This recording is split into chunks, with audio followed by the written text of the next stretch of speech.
Throughout the morning here on KMTV, and my co-anchor Maya Sines will be reporting on our digital platforms. She will have some live reports on Facebook and updates on Twitter and other social media websites.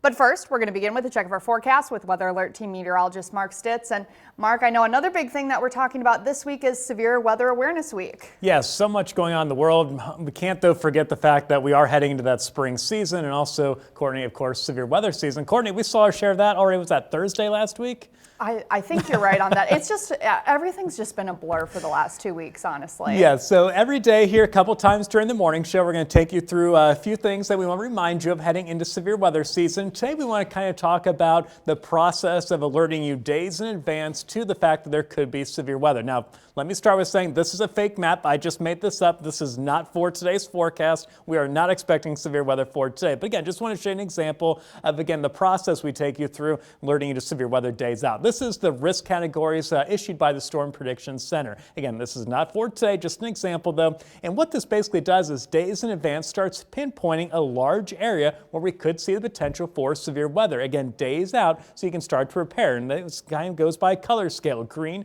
being the lowest risk, that yellow slight area being the second lowest risk category, and then enhanced there in brown, that's a 3 of 5 on the severe weather scale. You can see on that scale at the bottom, that goes all the way up to moderate and high. We don't typically see those in our area, but again, that's how we tell you days in advance that severe weather could be coming. But as we get towards the day of and hours before, a watch will be issued for a smaller area, kind of pinpointing and saying this is where we're expecting severe weather over the next few hours. Now, people get confused between a watch and a warning a lot of times. Just know a watch means basically conditions are favorable for severe weather in that area. It's a pretty large area, could be half the state under that, and it will last multiple areas.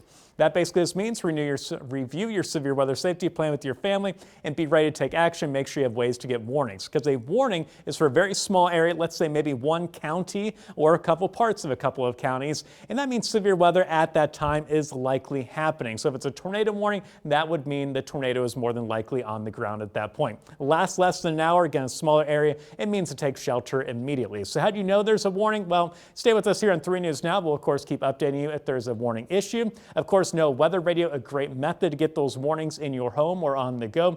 And of course, on the go as well, our free Storm Shield app will alert you to any warnings that are issued. Remember, have multiple ways to get warnings just in case one of these methods fail. And we do see that a lot of times throughout the nation, that some of these things get knocked out by the severe weather before the severe weather reaches you. So again, we'll continue to review other severe weather stuff for the rest of the week. And of course, talk about that forecast here in just a little bit. Courtney? All right.